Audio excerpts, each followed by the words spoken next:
Merci d'avoir choisi Arc-en-Ciel Télévision pour vous informer. Mesdames et messieurs, bienvenue dans cette nouvelle session d'actualité. À la une de cette actualité, la Cour de cassation a tenu son audience solennelle de la rentrée judiciaire 2024-2025. C'est mardi 15 octobre à Kinshasa, conformément à l'article 64 alinéa 1 de la loi organique numéro 13/011-B du 11 avril 2013 portant organisation, fonctionnement et compétences de l'ordre judiciaire. Pacifique Moukena.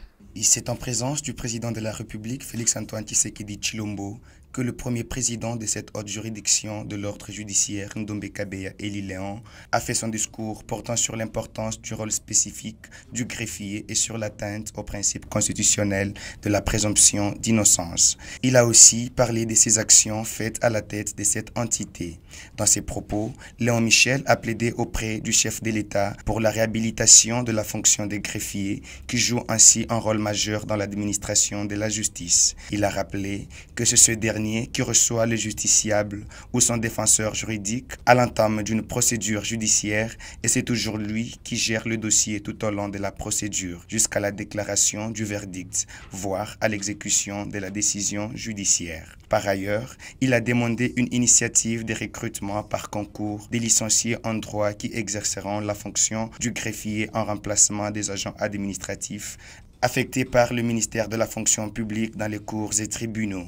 Par cette occasion, le premier président a profité pour dénoncer plusieurs actes de corruption et indiscipline à charge des greffiers. Il affirme en concluant que cela est dû au manque de formation et de rémunération. Il a aussi, à son actif, cité le lancement du site internet de la Cour de cassation et à l'intelligence artificielle, mais aussi à la formation sur de contentieux électoraux, l'outil informatique et les nouvelles technologies de l'information et de la communication. Le juge-président Ndombe Kabeya a, dans les recommandations, plaidé à l'allocution d'un budget conséquent au secteur de la justice ainsi qu'un édifice moderne devant loger cette haute institution judiciaire et son parquet. La mise en service effective des chambres disciplinaires du Conseil supérieur de la magistrature et la révision des dispositions statutaires relatives au régime disciplinaire de greffiers afin d'instituer la possibilité pour les chefs des juridictions de constater toute faute disciplinaire à leur charge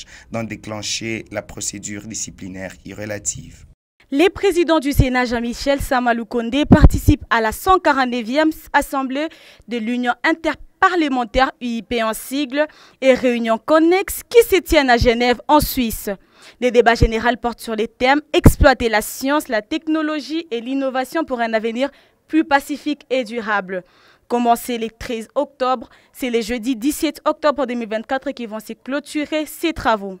Au nom de la RDC et du chef de l'État Félix-Antoine Tshisekedi, le président de la Chambre haute du Parlement congolais a exprimé l'intérêt qui relève la bonne initiation et les services bénéfiques de la science, des nouvelles technologies et des initiations pour tous les pays du monde. La science, la technologie et l'innovation offrent à nos États les capacités et les opportunités de coopération mutuellement avantageuses. Elle contribue également à la création des richesses pour le bien de l'humanité et à la consolidation de la paix. Bien plus, l'intelligence artificielle qui de nos jours est en train de révolutionner le monde est le produit de la science et de la technologie et de l'innovation, spécialement dans la diversification de l'économie en relation avec l'observation sur l'emploi des jeunes et la sécurité. Lors de son intervention à la réunion, Sama Lukonde a relevé à l'assistance quelques avancées enregistrées en RDC dans le domaine de la science et de l'innovation technologique. En vue de contribuer à la promotion de la science, de la technologie et de l'innovation, plusieurs initiatives ont été prises en République démocratique du Congo, tant au niveau du gouvernement que du Parlement, depuis l'avènement au pouvoir de son Excellence Félix-Antoine Tshisekedi, président de la République. Au niveau du gouvernement, il y a lieu de signaler la création du Fonds national de la recherche scientifique et de l'innovation technologique.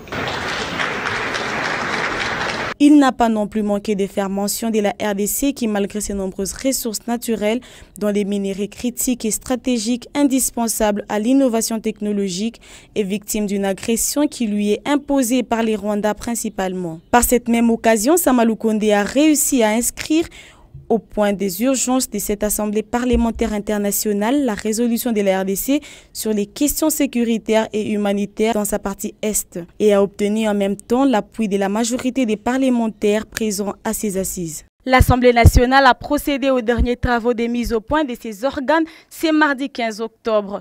L'hémicycle a fait connaître le membre du Conseil des gestions des 11 commissions permanentes telles que prévues par les règlements d'ordre intérieur. Pacifique Moukena. Tel que validé à l'issue de la plénière du samedi 5 octobre, l'Assemblée nationale a dévoilé la composition du bureau de commission parlementaire permanente. Une double mission est assignée à ces organes au terme de l'article 145 du règlement de l'Assemblée nationale. Ces commissions assurent l'information de l'hémicycle pour lui permettre d'exercer son contrôle sur la politique du gouvernement. En outre, elle prépare aussi le débat législatif en séance publique. Chaque commission est composée d'un président, du premier vice-président, du deuxième vice-président et des 2 rapporteurs. La première commission, commission politique, administrative et juridique, chapeautée par André Mbata, cadre du parti au pouvoir. La commission économique, financière et contrôle budgétaire, avec comme président Guy Mafuta, cadre du TDC. La commission de défense et sécurité, dirigée par Rubens Mikindo, cadre de l'UDPS. La commission de l'environnement, tourisme, ressources naturelles et développement durable, à la tête Adrien Bokele, cadre de l'UNC. La commission des relations extérieures, sous la direction de Berthold Ulungu, de la FDC et alliés. La commission de suivi et évaluation de l'exécution de lois, des résolutions, des recommandations et des politiques publiques sous le commandement de Singoma Mwanza, membre de l'AAP Code. La commission aménagement du territoire, infrastructure et nouvelles technologies de l'information et de la communication sous la houlette de Caroline Mbemba, membre de MLC et alliés. La commission sociale et culture, dirigée par Dorothée Madia de la Dynamique Agissant. La commission droits de l'homme, sous la direction de Boris Mboukou, cadre de Ensemble. La commission égalité des chances, famille et enfants, qui est une nouvelle appellation de la commission genre, famille et enfants, présidée par Percy Nzouzi de l'UDPS. Et enfin, le comité de sages sous la présidence de Clotilde Kapinga, membre du parti présidentiel. Ces commissions permanentes se mettent chacune à l'œuvre pour le bon fonctionnement de la Chambre des élus du peuple, selon les tâches de chaque commission. L'Institut congolais d'études avancées ICIA a ouvert c'est mercredi 16 octobre à Kinshasa son premier séminaire du groupe d'études sur les Congo portant sur les conflits armés, pillage des ressources naturelles et violences extrêmes dans l'est du Congo. Depuis Kinshasa, Marcus Akenda nous donne les détails. De la République démocratique du Congo, principalement dans la province de l'Ituri et les 2 Kivu sont depuis les milieux des années 90 dévastés par une crise de violences armées extrêmes, complexes et multidimensionnelles qui affectent la sécurité, la paix et le développement. Pour y faire face, plusieurs actions sont en place sur le plan politique, diplomatique et militaire, mais rien ne semble pouvoir remplacer une meilleure intelligibilité de cette situation dans toutes les dimension de sa complexité, notamment dans l'approfondissement de l'histoire globale des peuples de la région et celui des causes surtout profondes de ces guerres et violences, a rachéri le directeur général de l'ICA, le professeur Isidore Ndaiwel Ndiem, d'où la perspective d'une paix durable exige un tel effort. Pour cette journée d'ouverture, le professeur Gaspard Mugaruka Mubibi, ancien ambassadeur de la République démocratique du Congo au Kenya puis à Centrafrique, et le professeur Jean-Marie Bachizi Moucharamina de l'université de Lubumbashi ont exposé sur les peuples du Nord et du Sud Kivu et leur histoire. Ensuite, la République démocratique du Congo, Rwanda, dépendance et interdépendance alimentaire. Ils ont indiqué que le peuple de cette région appartiennent à une civilisation homogène, ancienne d'ailleurs, dont l'organisation politique est une structure lignagère composée de 5 groupes culturels dont le Baganda, le Banyoro, les Baoundebashi, les Bavira Bafulero et les Babembe Barega, qui partagent notamment une unité culturelle et une civilisation artistique énorme. Un autre aspect très important pour eux, la situation de l'Est n'est pas récente, mais depuis les États traditionnels à cause des frontières héritées de la conférence de Berlin comme génératrices des conflits. Les revendications territoriales seraient ainsi à la base de cette guerre et une question principale: comment le Rwanda et le Burundi prétendent aujourd'hui avoir des terres en RDC alors que lors du partage de l'Afrique à la conférence de Berlin, il n'est constitué que des seigneuries. Se sont-ils interrogés avant de préciser que depuis 1996, l'économie du Kivu a été désorganisée suite au génocide de 1994 qui a fait que la dépendance de la RDC dans cette partie du Rwanda voisin a commencé et s'est taxatuée. Les huissiers de la Direction générale des recettes du Haut-Katanga ont prêté serment ce mercredi 16 octobre dans la salle d'audience de la Cour d'appel de Lubumbashi en présence du président de la Cour, de leurs collègues et des membres de leurs familles respectives. Reportage de Vénérat Maganga et Beni Mwamba. C'est dans la salle d'audience de la cour d'appel de Lubumbashi que le serment de huissier de la DRH4 a eu lieu. Tour à tour en présence du président de la cour d'appel, de leurs membres de famille respectifs ainsi que leurs collègues des services. Ceci à la suite de leur nomination par les directeurs provinciaux des recettes du Haut-Katanga après avoir suivi une formation en tant que huissier par arrêté provincial 2023/009/Haut-Katanga du 1er décembre 2023. Qu'ils ont été promis comme huissiers du Trésor à compétences restreintes, qu'ils ont juré également fidélité et obéissance aux lois de la République démocratique du Congo dans l'accomplissement des missions leur conférées en posant leur signature devant le juré de la Cour d'appel. Obéissance à la Constitution et aux lois de la République démocratique du Congo, de remplir fidèlement et loyalement les missions qui me sont confiées en qualité d'huissier du Trésor à compétences restreintes. Ouverte à 13h47, c'est à 14h31 que la séance a été suspendue par le président de la Cour en félicitant ces nouveaux fonctionnaires de l'État couverts par un numéro matricule. Les projets d'autonomisation des femmes entrepreneurs des petites et moyennes entreprises est l'un des projets primordiaux de la Banque mondiale qui est financé à hauteur de 7,3 milliards de dollars américains. C'est ce qui ressort des échanges entre la première ministre Judith Suminwa et les responsables de la Banque mondiale ce lundi dernier. Raïssa Filoté nous fait les reportages. Ce lundi 14 octobre, la Banque mondiale a disponibilisé plus de 7,3 milliards de dollars pour financer 22 projets, notamment les programmes d'accès aux services d'eau et assainissement, les programmes d'autonomisation des femmes entrepreneurs des petites et moyennes entreprises pour la transformation économique et emploi. Nous avons parlé des domaines d'importance et des domaines prioritaires à l'avenir, c'est de créer de ce qu'on appelle une valeur ajoutée autour des opportunités industrielles comme le secteur des mines, mais également le secteur de l'énergie.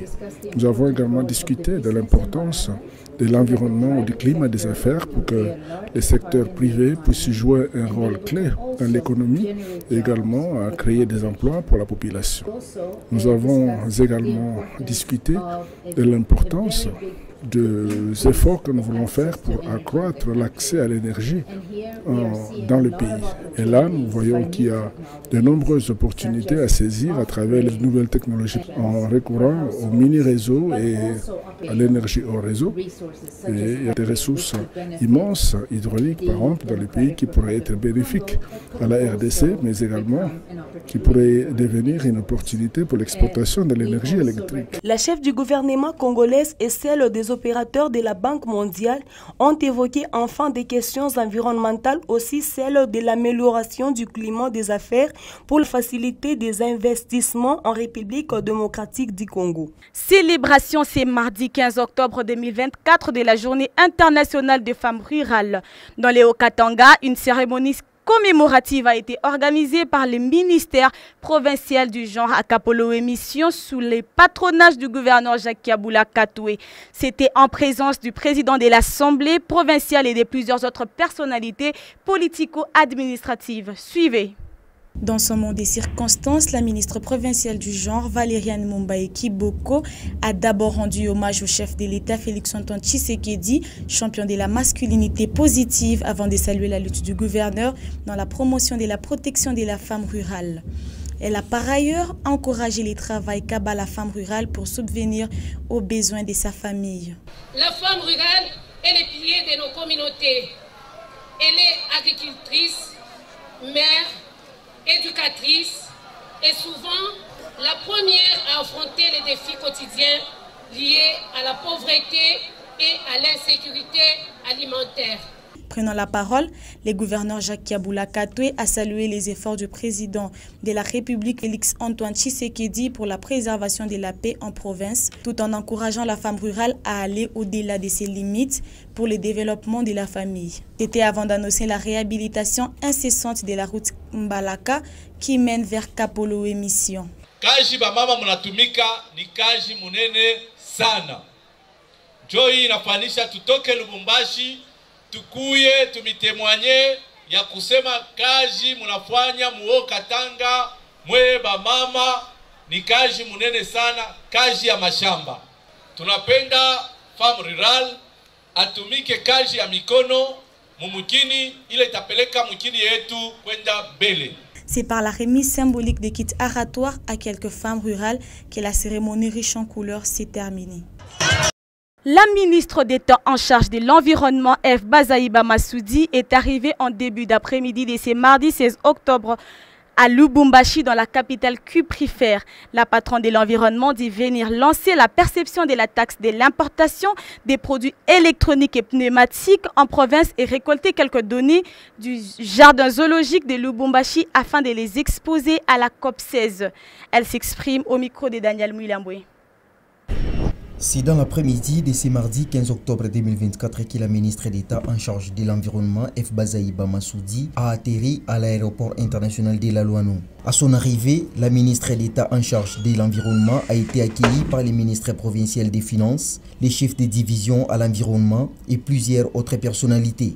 Sa présence à Lubumbashi est justifiée par le lancement de la perception de la taxe sur l'importation des produits électroniques pneumatiques en province et récolter quelques données du jardin zoologique de Lubumbashi afin de les exposer à la COP16. Désormais, toute importation de l'électronique, tout produit électronique et tout produit pneumatique, ces produits-là sont soumis à des paiements des écotaxes et des éco-redevances qui vont être captés par Intertech, faire passer au Fonds pour l'intervention de l'environnement pour permettre au gouvernement de la République, que ce soit au niveau national ou provincial, de faire face à la problématique de la gestion des déchets qui détruit complètement l'environnement. Je vais aller au jardin zoologique de Lubumbashi ici, en prélude de la COP16 sur la diversité biologique.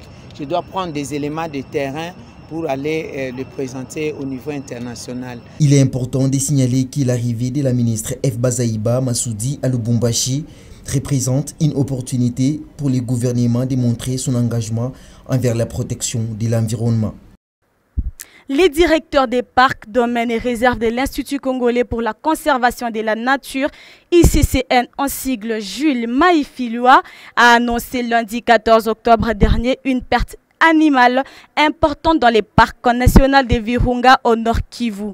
Ceci après la 14e édition des réseaux pour l'environnement et la sécurité dans les aires protégées de la RDC, RESAP en sigle. Les commentaires de Vénérat Maganga. C'est après la 14e édition des réseaux pour l'environnement et la sécurité dans les aires protégées de la RDC, RESAP en sigle, ayant réuni les principaux acteurs de l'Institut congolais pour la conservation de la nature INCC, le conservateur, les partenaires techniques et financiers autour d'une réflexion sur la sécurisation et la surveillance des sites touristiques que les directeurs de parcs, domaines et réserves de l'Institut congolais pour la conservation de la nature, Jules Maïfiloua, a annoncé le lundi dernier la perte de plus d'une moitié de la réserve animale du parc Virunga dans la province du Nord Kivu suite aux activités de rébellion du M23.